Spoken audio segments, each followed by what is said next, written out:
Hai, kembali lagi bersama saya Richard tetap ya di sini.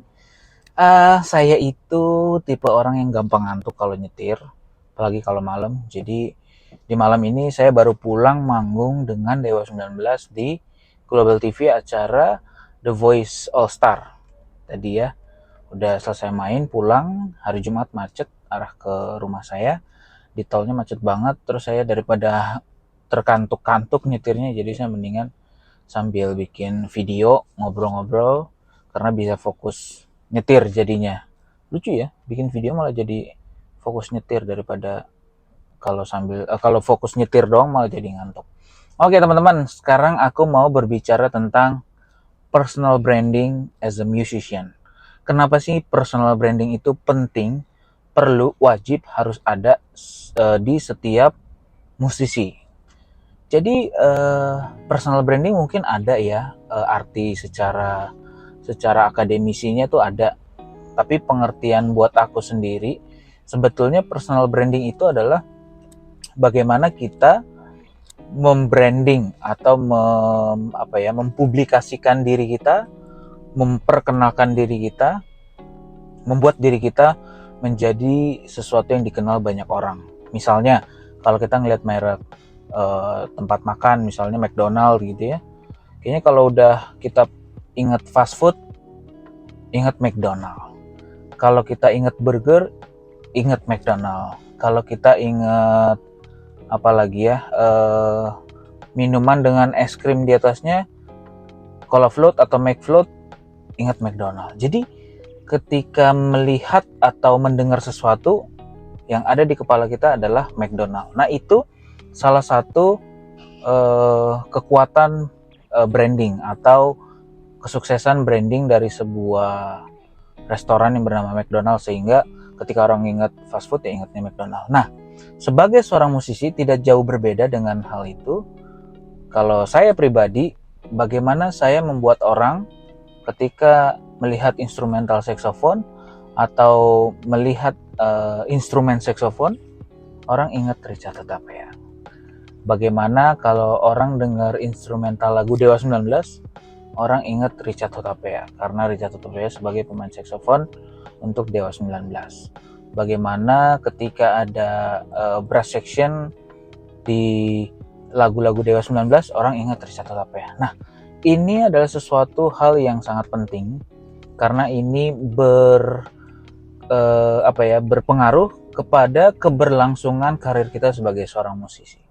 Begini, banyak orang mendapatkan kesempatan sebagai session player, tapi tidak semua orang bisa membranding dirinya sebagai seorang musisi yang layak pakai gitu ya. Misalnya dia pemain drum atau pemain gitar ataupun pemain instrumen yang lain, karena mereka lebih cenderung ngikut arus.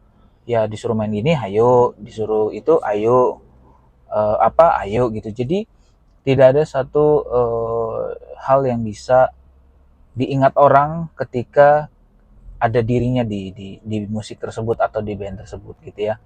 Kalau aku pribadi sih, ketika aku berkesempatan untuk bermain dengan Dewa 19, maka aku harus mempergunakan kesempatan ini dengan sangat amat baik. Ya, dengan misalnya saya bikin cover Dewa 19, saya bikin video di balik panggung gitu ya, saya bikin video eh, video sedang produksi musik dengan Mas Dani gitu ya, karena saya pengen suatu saat ketika orang mendengar Dewa 19, orang mengingat Richard Tatapea. Jadi ketika personal branding itu berhasil, maka apapun yang akan dibuat oleh si musisi tersebut akan dicari oleh orang. Misalnya McDonald lagi. McDonald bikin produk apa pasti dicari orang. Kemarin bikin BTS gitu ya. Orang langsung cari, bahkan sampai rela beli beratus-ratus ribu, ngantri berlama-lama gitu ya hanya untuk BTS. Mungkin bukan hanya karena BTS-nya atau bukan karena McD-nya, karena juga ada fans BTS di situ. Tetapi dua brand ini kan sama-sama kuat ya. Brand McD, brand BTS, mereka saling bekerja sama sehingga menghasilkan sebuah produk dan disukai banyak orang. Nah, bagaimana kita menjadi seorang musisi bisa dibutuhkan oleh orang lain? Makanya yang aku lakukan yang pertama adalah tetap eksis. Bagaimana teman-teman bisa tetap diingat oleh banyak orang, ya, aktif bersosial media, karena sekarang hidup orang ada di layar 5 inci alias smartphone atau gadget. Yang kedua, aktiflah membuat sesuatu yang berkaitan dengan pekerjaan teman-teman. Misalnya saya pemain saksofon, saya bisa sedang bikin vlog dengan Dewa 19 karena saya bekerja dengan Dewa 19, saya bikin review saksofon, review apapun yang mengenai saksofon gitu ya, dan juga sudah mulai banyak musisi yang seperti itu mereview sesuatu yang berkaitan dengan instrumennya dan pekerjaannya. Lalu yang berikutnya selalu menggali atau mencari jati diri, ya. Kalau teman-teman belum memiliki sesuatu yang menjadi ciri khas teman-teman, teman-teman harus punya. Cari tahu, ya, belajar sebanyak-banyaknya, mendengar sebanyak-banyaknya, sehingga ketika orang mendengar permainan kalian, orang bisa tahu, oh ini Richard, oh ini si A, oh ini si B, oh ini si C. Ya, karena itu berpengaruh nanti untuk keberlangsungan karir teman-teman. Lalu berikutnya, stay update.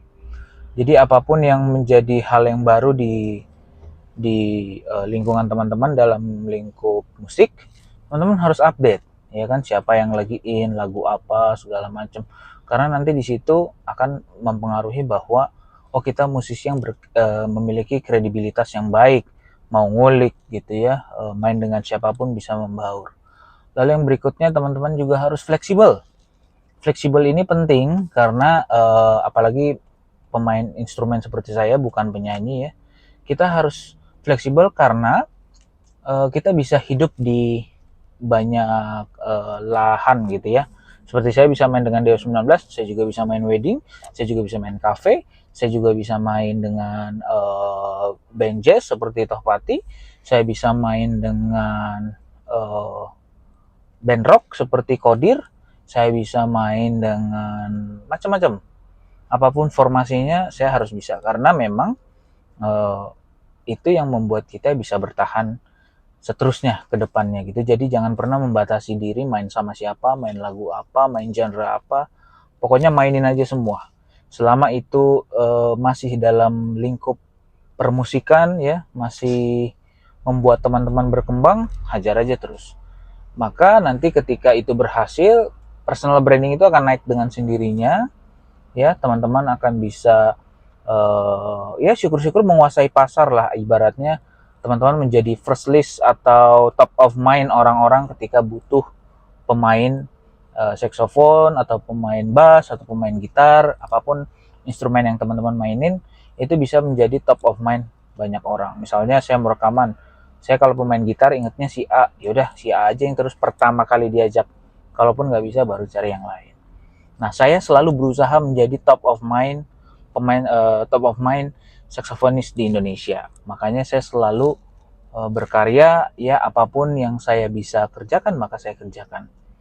Jadi jangan lupa tingkatkan personal branding ya, menjadi diri sendiri, keep exist, belajar terus, banyak sharing ya. Saya juga senang banget sharing. Saya udah mulai banyak ngobrol sama Mas Dani, sama Mas Andra, dengar referensi musik mereka tuh apa yang menjadi referensi mereka untuk bikin lagu ataupun untuk main gitu ya.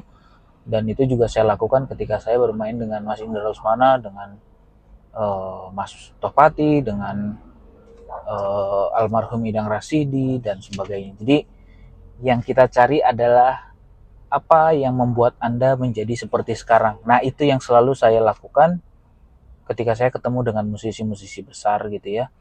Jadi ketika saya menyukai ngefans sama Mas Dani, saya tidak hanya mencari karya yang dia buat, tapi yang saya cari adalah apa, siapa yang membuat dia menjadi seperti sekarang. Nah, itu justru yang perlu kita gali.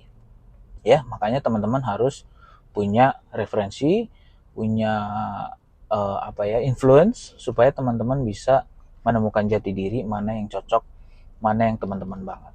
Oke, segitu aja mungkin tentang personal branding sebagai musisi. Mungkin ini nggak terlalu mendalam, tapi hal itu saya lakukan dan puji Tuhan sih berhasil ya sejauh ini.